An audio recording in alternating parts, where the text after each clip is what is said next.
Hi, I'm Kurtis Kremski with Wallace Wallace Fences. Before we install any fence, one of the most important steps is understanding what's happening underground on your property. What's below the surface is just as important as what you see above it. There are two types of utilities we need to be made aware of: public utilities and private utilities. Public utilities include electricity, natural gas, and communication lines that run from the street to your home.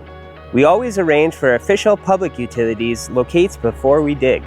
Those lines get clearly marked so we can keep everyone safe and prevent costly damage. Now, private utilities are different.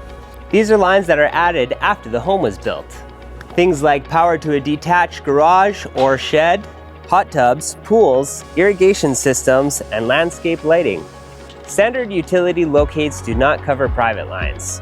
If you have any of these services on your property, a private utility locate is strongly recommended. Because private lines aren't included in public locates, Wallace & Wallace is not liable for damage to private utilities that have not been properly identified. That's why we recommend hiring a third-party private locator.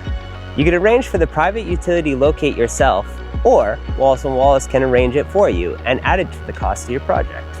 At Wallace & Wallace, safety comes first. A little preparation up front means your job gets installed safely, efficiently, and without any issues. If you're planning a new fence, reach out and we'll make sure everything above and below the ground is handled properly. Hello!